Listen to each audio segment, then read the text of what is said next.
Hi guys, thanks for tuning in to Friday's Favorites, and this week we are with Kirsten of Organized and Orderly. Organized and Orderly does a lot of different things, and I cannot wait for you to meet Kirsten. She is fantastic. So Organized and Orderly has a lot of services, like I mentioned. What are some of the main services you offer? Yes, Brooke, you're right. There's a number of things. Primarily, we started off with organization, so that really is the core of everything that we do. Right. And organization can be with a homeowner. It can be one single room, like a kitchen, for example, or a closet, or it can be an entire house. Yes. And we're looking at we look at the way the homeowner, is operating, what their frustrations and their goals are. We look at implementing in systems that help them with their long-term success, staying organized, and understanding, why it is that they're doing what they're doing, and then we try and help them with that. Right. So we also work with organizing small businesses. So if you have a warehouse, if you have supply cupboards, worker desks, break rooms and kitchens, that kind of thing. So there's no reason to have a warehouse that's just a mess. Right. It's affecting your productivity, which obviously we don't want. We know that people waste an awful lot of time looking for things. Right. If it's in the right logical place where it belongs, you're maximizing your time, and it's a win-win for everybody. So we also help organize realtors. When she said this before, I was like, wait a second. Realtors are very organized. I just like to say, I know exactly where I put things. Right. I just forget. Right. It happens. Where it made sense to put it. You are not alone. And I think part of the problem, Brooke, is that there's an awful lot of paperwork that's generated in your profession. Also, you work not just at one desk. Right. You work from your vehicles, you're out on the road, you work from a home office sometimes, you have an actual office. And how do we make that all flow well together? So we are looking at your paperwork, we're looking at making sure you have everything you need in every space, and you can lay your hands on it really quickly, because time is of the essence. We want you to be as productive as possible, not bogged down in paperwork. So that's a fun one. I enjoy doing that. We also offer an unpacking service, packing. This is a unpacking. really cool service you guys have. Yeah, it's kind of a concierge service. We're able, again, to offer it either room by room or an entire house pack up. We're able to start a little bit ahead of time. If people know ahead of time that they're moving, we can actually go in maybe one day a week or something. We can work with the family on getting rid of things that they do not want to take. What's the point of paying to pack it up, unpack it, and then find that you didn't want it anyway? Right. So it's a very neat service. Doesn't matter whether you're moving 1 mile down the road or if you're moving to the East Coast. Our packing is such that it will all be good to go on a moving truck the minute the house is sold and you're ready. And it's all labeled, and you know exactly where to put it. Absolutely. It's labeled by room, it's labeled with contents, it's fragile labeled if it's something that is a higher value, fragile. Just like a moving company, but a little bit more concierge, because we can work hand in hand with the homeowner, and this is what we do. So, and then obviously if we unpack you at the other end, you get the bonus of us organizing you into the new house, which is a good complement to what the packing service is. Yeah, and then that means you basically, your systems are in place, you're good to go, running from day one. So yeah. And then you also, I've actually had this service done for one of my clients, is you come in and do a consult and use the person's own items. Yes. But you make it more attractive to what a buyer would want to see. Absolutely. Yeah. So we offer a service called the pre-listing consultation. It's a specialist service. We work with the realtor and with their sellers. We basically are looking, it's a 1 or a 2 hour consultation depending on the size of the property. We're looking at room by room, we break it down. We're looking at curb appeal at the front, we also cover the backyard. We're basically making recommendations based on decluttering, depersonalizing, furniture flow, planting advice. What we want to do is neutralize the home wherever possible. We don't want the potential buyers looking at the stuff Right. We want them looking at the bones of the house, Look at the home. space. Exactly. So at the end of the consultation, there's a very comprehensive write-up that gets emailed to both the seller and to the realtor. And it gives them an action list. You know, what exactly do we need to get done? And sometimes it's quite overwhelming. There's a lot of things. So this, you know, puts it in a nice, neat little package. Everyone's on the same page. Yep. It's a very beneficial service. Very much. I would agree. My sellers loved it. Yes. They didn't have to pack or do anything anymore. Right. Someone came in and took care of it. So what happened was we came in after the listing consultation and we were able to say, well, these are the things that we've identified that are surplus to requirement. We don't want them there for the listing. And by the way, let's give you a head start on your pack up. Right. And then we were able to move around some of their existing items. Oftentimes people have got great items. Yep. And you kind of can renew and refresh by just moving them to different places. Yeah. So it's kind of staging with their stuff. Yeah. It's a great solution. And I've heard from more than just one person that when someone tells you something with a British accent, it sounds so much better. It sounds so much more friendlier. Oh, that looks like crap there. See, when I say it, it sounds terrible. But when she says it, it sounds so friendly. You are not the first person to tell me that either. That's so funny, working on my accent. Don't ever lose it. I know. 21 years here, I think I've lost it. A lot of people still say they hear it, which is kind of funny to me. Well, it's good for you. It works for you. Right, yeah. So tell me, out of all the rooms in a home, what do you find owners have the most trouble keeping organized? You mean by room? Yeah. Yeah, so the garage probably is the number one area that people kind of throw their hands up in the air and say, okay, can't do this. Yeah. And I think it's probably for a number of reasons. We tend to use it as an overflow sort of dumping ground for things that we don't really want in the house, but we're not getting rid of them, so they'll all go out to the garage. Yeah. Consumerism over the last 20, 30 years, it's all about buying stuff and more stuff. Right. And now we're starting to realize, we want to work towards being more minimal. It's, a better state of mind. But what do we do with that stuff? We can't just throw it away, So we'll just put it in the garage. It's a fix-all. Oftentimes the garage is the husband's domain, so there's an element of, okay, I don't want anybody touching that. It's, I'll take care of it. I'll take care of it, but then I never do because I'm, busy and whatever. Yeah. So by the time we get there, people are just desperate, just let's park a car back in there because we haven't been able to park the car in there for 3 years, let's get rid of the stuff that we don't want. Right. But it's a big job. It's quite overwhelming for a lot of people. Oh, absolutely. And it's probably one of the most rewarding for me because it's giving the homeowner back an entirely new space, a new room. Some people use it to park a car or to have a gym out there. I mean, there's always different things that we use in the garage for people to want to do. But yeah, I've loved pictures of hers that she's posted. Yeah, you go from a garage where there's no way you're even going to get one car, maybe a bicycle in there, right, to being able to fit 2 cars. Yes. And your sellers or your clients must just be over ecstatic, the moon. Ecstatic, yes. I mean, absolutely. It's a big job. Yeah. But for us, it's fairly straightforward. I've never done a garage that's taken me more than 2 days, and that was a 4-car garage that was absolutely packed. But we make advice, give recommendations on buying storage racks, storage containers. Containers is so important for my job. Yeah. And by the time it's all done and it's labeled, everybody's just like, yay.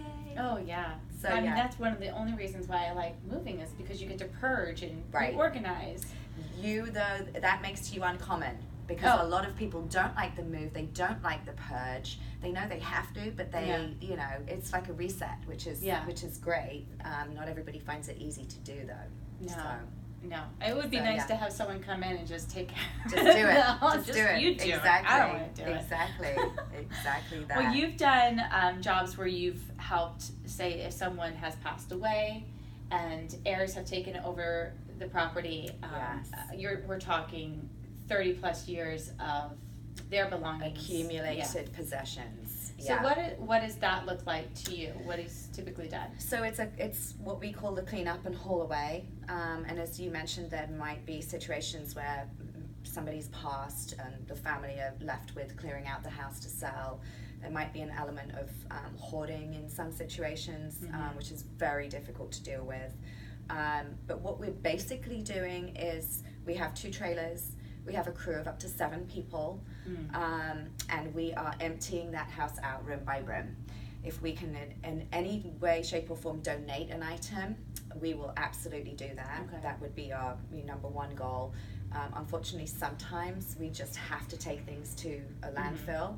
We try and minimize that wherever possible. We try and be conscientious about recycling and so on. But it is a very overwhelming job for most people. I like it. I love what I do. It's my total passion.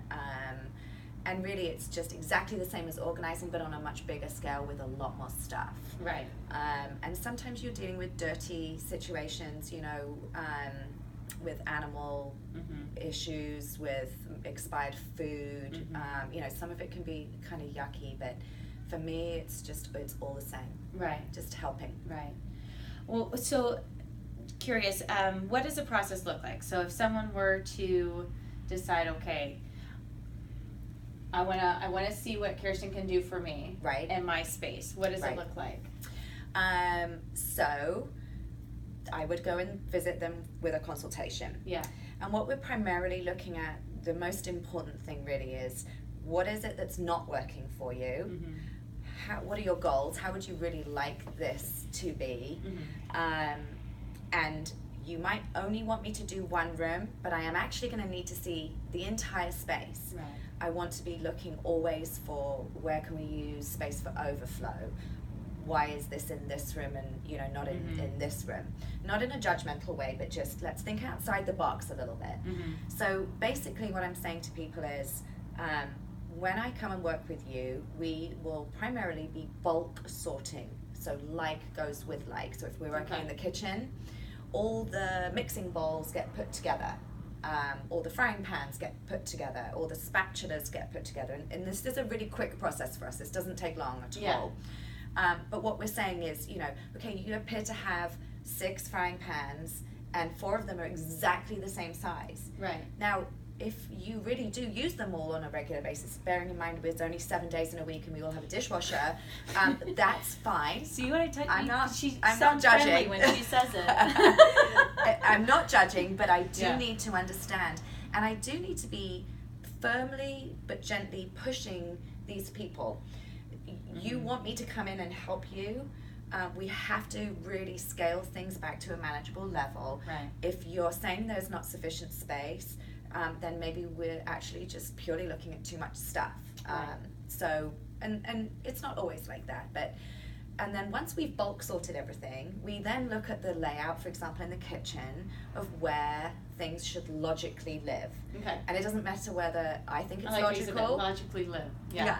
Doesn't matter if I think it's logical. The homeowner and the family, sometimes that's children, sometimes that's relatives who are living there. So sometimes you have cups down low. Absolutely, absolutely. If everyone in the family is right-handed, we automatically, optimally use the right-handed, a glass cupboard, for example. If those are your everyday drinking glasses, because it doesn't come naturally to us to open the left-hand door first. We would always go for the right. There's lots of different kind of things that we think about. It's like psychology, almost. I did psychology at college. There you go. Yeah, a lot of what I do is it's kind of emotional. It's coaching. It's psychology. It's a lot of empathy, and there's a lot more to it than just kind of making things look pretty. It sounds like it. Yeah. So no, we're always looking for where do we have available space for overflow. We're always working on what is your biggest pain point. So if getting up in the morning and your closet is driving you crazy and it's taking you 20 minutes to get dressed when it should take 5 because you can't find what you're looking for, that's what we address first. Everything else can kind of wait, but let's deal with the where things it hurts the most. Absolutely, because then you feel the benefit the most, which makes you just feel so much better and lighter. It's like a weight's been lifted. Well, that almost goes into my next question is like, where would someone best get started if they were looking to try to get somewhat more organized Right. on their own? What is your suggestion to them? Firstly, yay. I'm so Yay. happy that somebody might want to do that. Yeah. And there are a lot of people out there who do want to but don't know where Yeah. to begin. So a couple of things I would say. Rome wasn't built in a day. Yeah. Probably your house has taken a while to get to the point that it's at where you're frustrated. And Right. so be patient with yourself. Baby steps, baby steps, baby steps. Yeah. Do not bring every single thing out of the closet and then realize that you have an appointment and you have to run and it's all still sitting there staring at Right. you, making you feel guilty Don't make and it a chocolate inadequate. Yeah. Take it by break it down into little manageable pieces. For some people, that might just be one drawer at a time. Yeah. For some people, that might be the entire dresser. If we're in a kitchen, don't take everything out of the pantry because you'll cover up your entire workspace. Maybe work shelf by shelf. However, you do need, again, to go back to that bulk sorting that I was talking about. Mhm. So if you're in the pantry and you want to take out all of the canned goods to see, has anything expired? Do we want to keep whatever? It does all have to come out in order to be bulk sorted. True. But try and make it manageable. Mm-hmm. I always suggest you make an appointment with yourself, just like you would with a doctor. You wouldn't dream of not showing up to your doctor's appointment. Very true. Make an appointment in your calendar, on your phone, whatever it is. Block it out. Block it out. Interesting. Turn your phone off. Right. Put some music on if Yeah. music energizes you.